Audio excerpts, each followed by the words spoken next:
The room went silent. Glenn Youngkin's grin faltered as Jasmine Crockett leaned into the microphone, her voice sharp enough to slice through the tension. "Governor," she said slowly, "if you're so worried about education, maybe start by reading the bill you just criticized." The crowd erupted. Gasps, scattered applause, a roar of approval rising like a wave. Cameras caught Youngkin blinking hard, trying to mask the sting, but it was too late. The moment had landed, and the internet would soon make sure it lived. Forever. Clips of that single sentence were already hitting Twitter timelines before the moderators regained control. TikTok edits popped up within minutes, turning Crockett's words into a rallying cry. But how did we get here? To the moment when a sitting governor, confident and combative, found himself demolished live in front of a national audience. Just. Hours earlier, the atmosphere had been completely different. Youngkin had walked into this education roundtable like a man on a mission, flashing his trademark CEO smile, flanked by advisors and cameras. He looked ready to lecture, to set the record straight about what kids should be taught. Crockett, seated just 2 chairs away, kept her expression calm, almost amused. When the moderator turned the conversation to education policy, the governor wasted no time. He launched into a polished critique of Crockett's plan, calling it unserious, reckless, and out of touch with parents. His delivery was smooth, practiced. But what he didn't know was that Crockett had been preparing for this exact line of attack for weeks, and she wasn't about to let it slide. By the time it was her turn to respond, the tension in the room had turned electric. Viewers watching at home could feel it. The clash of 2 visions for America's classrooms, the battle over whose story would define the future of education. And then, the line that changed everything. Delivered with precision, it was both. A correction and a challenge, both fact and fire. Youngkin's confidence cracked, and Crockett didn't flinch. But this was only the beginning. What came next would escalate this clash into one of the most talked-about political moments of the year, and it would leave even Youngkin's allies stunned. The clash over education didn't just appear out of nowhere. It had been brewing for months, a storm waiting to break. Across the country, classrooms had become battlegrounds. Debates over history lessons, book bans, parental rights, and teacher autonomy were tearing communities apart.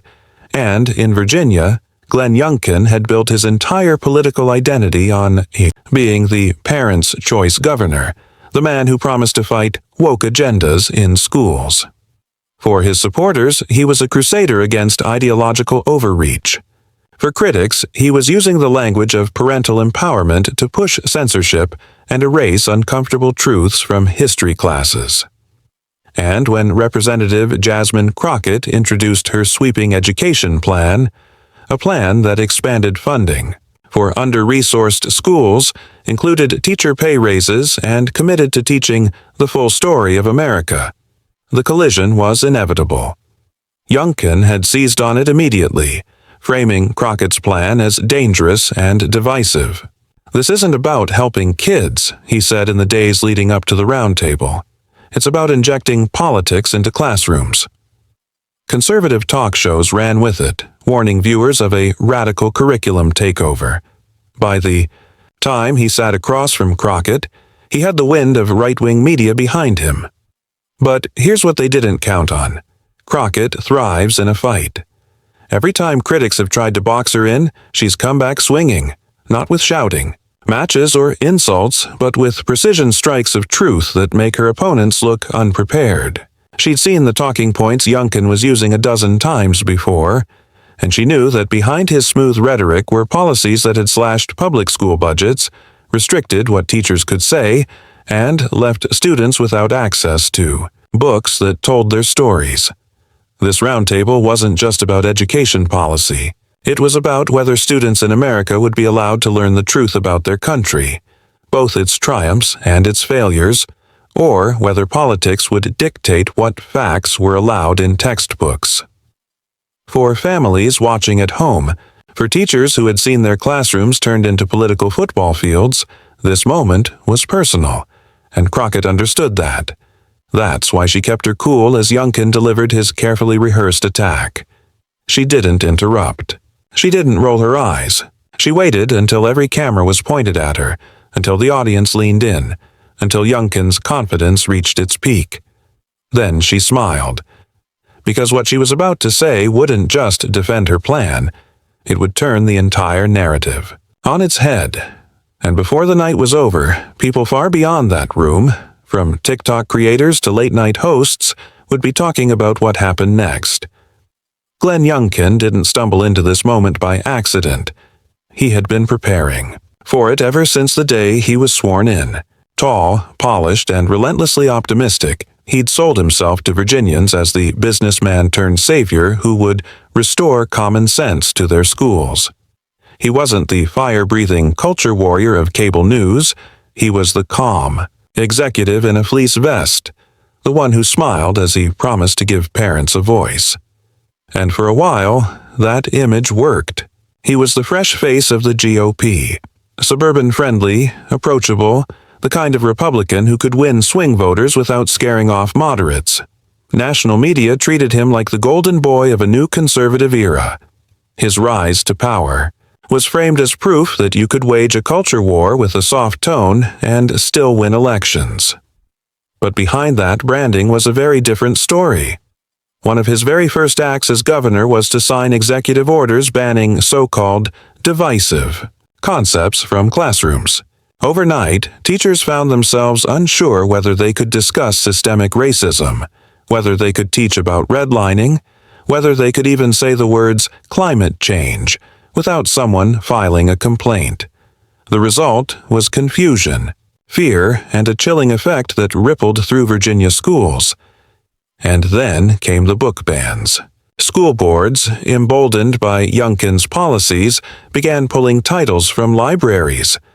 Books by Toni Morrison, by Angie Thomas, by authors whose stories centered Black, queer, or immigrant lives. Youngkin claimed he was simply empowering parents, but critics said he was erasing voices that students needed to hear most. This was the contradiction at the heart of Youngkin's movement. The governor who smiled as he restricted what students could learn. He framed it as freedom, but to many it felt like control. He called it transparency, but the result was teachers afraid to teach history that wasn't scrubbed clean, and still, he projected calm. Even as outrage grew, he doubled down. At town halls, he spoke of returning education to basics, avoiding the word ban, and insisting this was about unity. He portrayed himself as the reasonable adult in the room, the one trying to keep classrooms neutral while radicals tried to turn them into battlegrounds. It was a savvy political strategy. The more he smiled, the more it disarmed critics. The more moderate he sounded, the more national pundits floated his name as a potential presidential contender.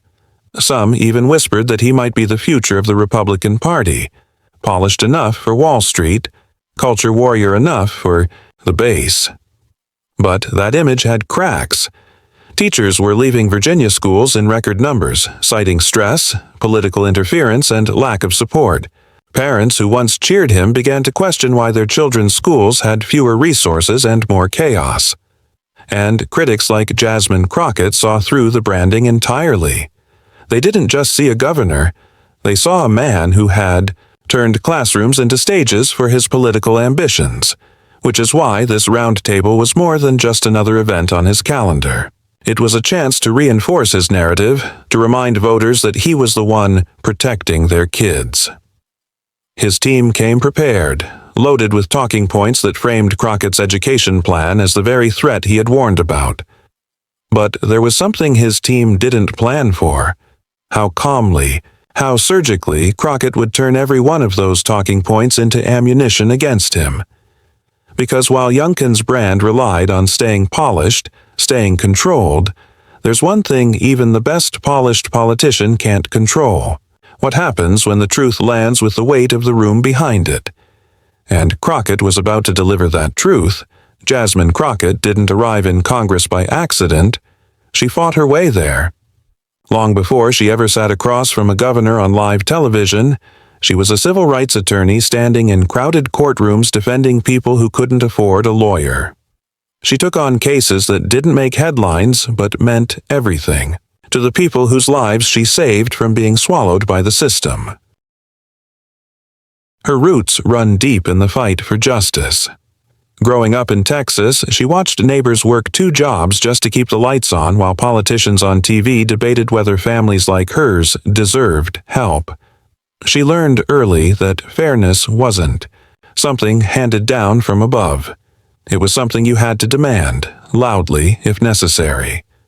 By the time she got to law school, she was already known as the one who asked the questions no one else wanted to touch. When she launched her career, she didn't chase corporate law firms or comfortable salaries. She opened her own practice, representing clients who couldn't pay much but needed someone who believed in them. Over time, she built a reputation as the lawyer who wouldn't back down. Not against prosecutors, not against police departments, not against a system tilted against the poor. So, when the Texas legislature tried to strip voting rights from thousands of people, Crockett was there. When protesters were arrested during the George Floyd uprisings, Crockett was there. And when her state tried to criminalize the very act of helping people vote, Crockett left the courtroom and stepped into the State House, running for office, so she could fight from inside the system. Congress was supposed to intimidate her. It didn't. From the day she was sworn in, Crockett brought the same fire to the House floor that she had brought to her courtroom arguments. She didn't come to Washington to make friends with lobbyists. She came to write laws that would help the very people she used to defend. And she came prepared for the backlash. Crockett has been called angry, radical, and loud. Words meant to diminish her, to turn her strength into a liability. But instead of shrinking, she sharpened her arguments. She learned to meet attacks with composure, to flip criticism into fuel, which is why this debate wasn't just another day at the office for her. It was personal. She knew what was at stake because she had seen it firsthand. The kids sent to underfunded schools, the teachers who spent their own paychecks on supplies, the parents who wanted their children to know the real history of America, not some sanitized version. For Crockett, education policy wasn't a talking point. It was the line between a child having a shot at the future and being written off before they even had a chance. She carried those stories with her as she walked into the round table that night, every face she had ever fought for sitting in the back of her mind. That's why she sat so calmly while Youngkin spoke. Every word he used to frame her plan as reckless only made her more determined. She'd heard this rhetoric before, the coded language that always seemed to mean the same thing: keep power where it's always been. But Crockett had no intention of playing along. She was there to fight for every teacher who'd been silenced, every student who'd been told their story was too uncomfortable for a textbook, every parent who just wanted their child to have a fair shot. And as the cameras rolled and Youngkin delivered his final line, Crockett straightened her notes, took a deep breath, and locked eyes with him. Because this wasn't just about defending her plan anymore. It was about showing, in front of the nation, what happens when truth meets power. And the answer she was about to give would not just defend her proposal, it would shift the entire conversation. The moderator cleared his throat, shuffling papers, as if to reset the energy in the room. "Congresswoman Crockett," he said carefully, "the governor has raised concerns that your education plan would take decision-making away from parents. How do you respond?" For a moment, there was silence. Crockett didn't rush. She didn't leap in to defend herself.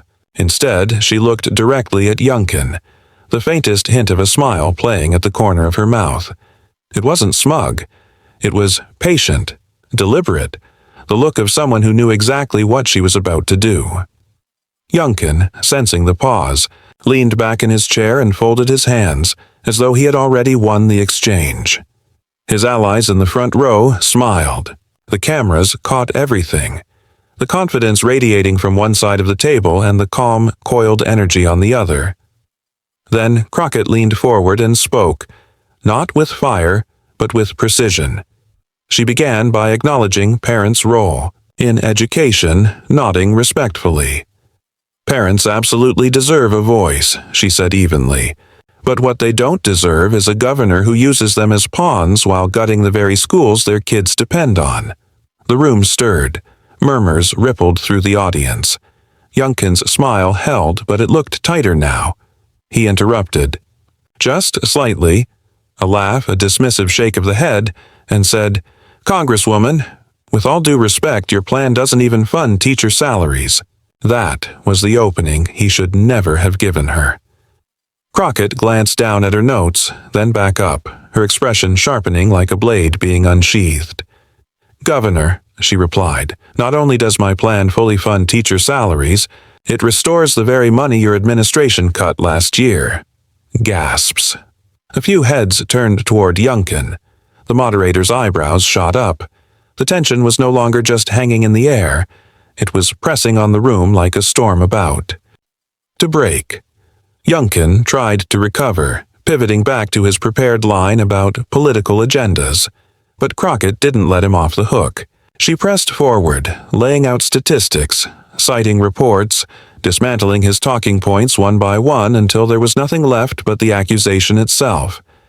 And the more calmly she spoke, the more rattled Youngkin became. He raised his voice, slightly, trying to cut her off. He gestured to the audience, appealing to them to side with him. But it wasn't working. People could feel the balance shifting. The governor, who had arrived smiling and sure-footed, was no longer in control. Crockett, the one he had tried to paint as reckless, was now the calm center of gravity. By the time the moderator tried to move the discussion forward, the room was crackling with anticipation. Crockett had drawn blood, but everyone knew she wasn't done, and when the cameras cut back to her face, there was no doubt left. The final blow was coming, because Crockett had one last card to play, a line so sharp, so undeniable that it wouldn't just end the debate, it would rewrite it. Crockett took a slow breath as though she were about to begin a closing argument. The room had gone so quiet you could hear the faint hum of the cameras. Every eye was on her. "Governor," she began, her voice steady but carrying an unmistakable edge, "you just said my plan doesn't fund teacher salaries. Let's talk about that." She held up a printed chart. "This is your administration's own budget report. Page 42. You cut over $200 million from public school funding last year. That's money that would have kept classrooms staffed and teachers paid fairly. My plan doesn't just replace that money, it increases it so teachers stop leaving Virginia for better jobs in other states." The chart flashed on the screen for the audience watching at home. A few people in the room applauded softly. Crockett didn't pause for long. "You've said you want to empower parents, but parents can't choose a good school if you've underfunded every school in their district. They can't choose a curriculum that tells the truth, if the books are banned from the shelves." Youngkin's smile was gone now. He tried to interject, but Crockett kept going, her cadence sharpening. "And let's be honest about what these so-called divisive concepts are," she continued. "We're talking about history. Real history. Slavery happened, Jim Crow happened, redlining happened. Pretending otherwise doesn't make kids stronger. It makes them unprepared for the real world." The audience erupted into applause. Cameras caught Youngkin shifting uncomfortably, his hand tightening on the table. But Crockett wasn't done. "You say you're protecting kids," she said, her voice rising just enough to command the room, "but what you're protecting them from is the truth. And the truth doesn't need protecting, it needs teaching." The line hit like a thunderclap. Even the moderator froze. She leaned in closer, her tone softening now, cutting deeper with quiet precision. "Governor, you've made this about politics, but I made a promise when I took this job that I would fight for every kid who deserves a fair shot, no matter how uncomfortable that makes you." A long pause. The silence stretched, then shattered with a wave of applause, louder this time, sustained. Youngkin tried to regain his footing, starting with, "Well, with all due respect," but Crockett was ready for that too. "With all due respect," she said, matching his words but turning them like a knife. "If you're so worried about what kids are learning, maybe start by reading the bill you just criticized." That was it. The mic drop. The room exploded. Gasps, cheers, laughter all at once. The moderator tried to calm the crowd, but the moment had already gone viral. People in the audience were pulling out their phones, tweeting, recording, sending the clip out into the world in real time. Youngkin sat back, visibly flustered. His staff shifted nervously in their seats. He started to reply, but the words faltered. The governor, who had walked in smiling and confident, was suddenly small, blinking against the glare of Crockett's argument. Crockett didn't gloat. She didn't need to. She simply sat back, collected her papers, and waited for the moderator to move on. But the damage was done. Everyone knew it. Even those who had arrived on Youngkin's side were whispering to each other now. The air had shifted. Crockett hadn't just defended her plan. She had turned Youngkin's entire case into an indictment of his own record.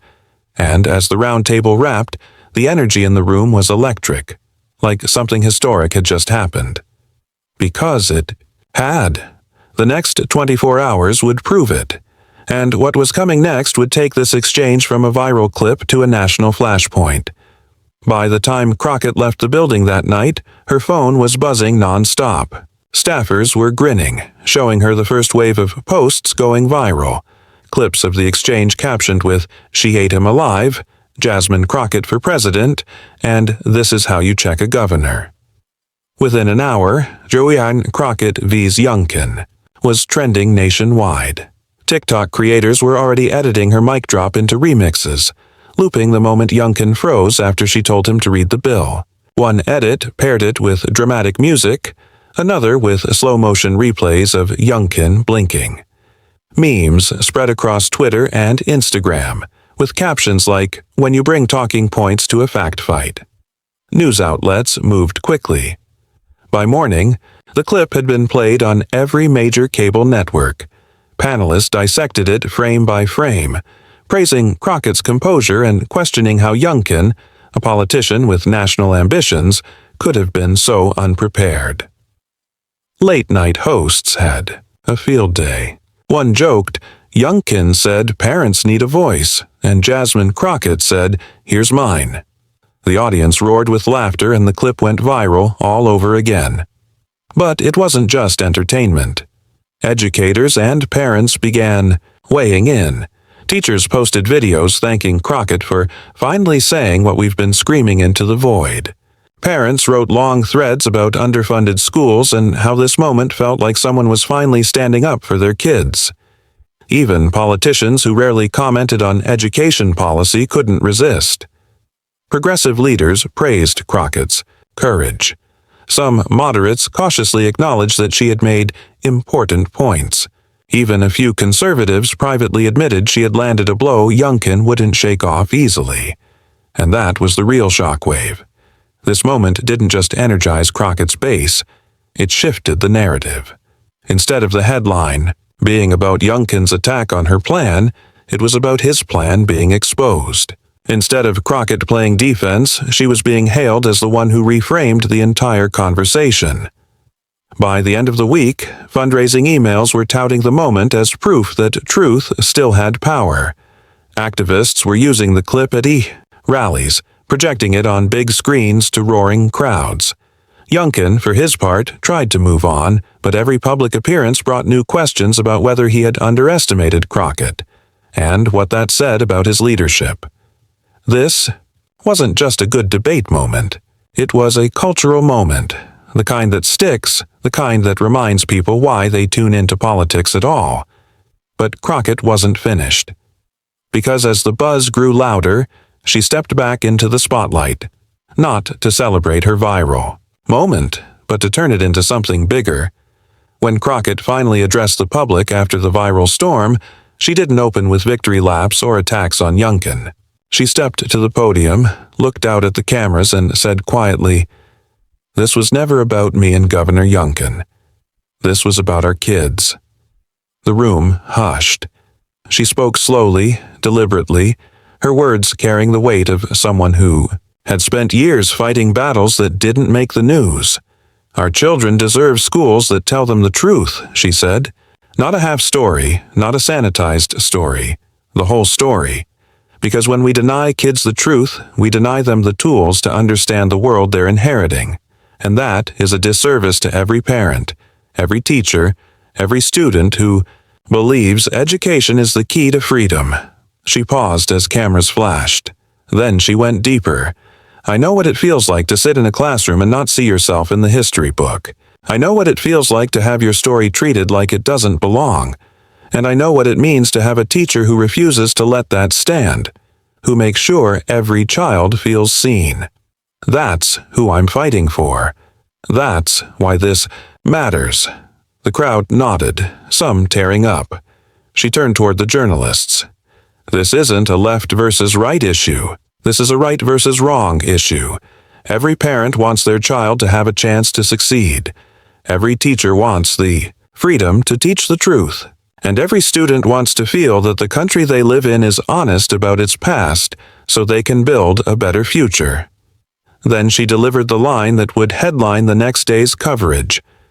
When facts meet courage, she said, arrogance never wins. The room broke into applause. Crockett didn't stay long. She thanked the reporters, embraced a teacher who had come to watch her speak, and walked out with the same calm she had carried into the round table. But the impact lingered. People left the press conference energized, texting friends, sharing the clip, reminding each other that politics could still produce moments of clarity, moments where truth didn't just survive, it triumphed. And for many, that was the lesson. They carried forward that dignity, preparation, and courage could still cut through noise and fear, and that the future of education, and democracy itself, was still worth fighting for. Glenn Youngkin challenged Jasmine Crockett's education plan, and in just a few minutes she turned that challenge into one of the most defining moments of the year.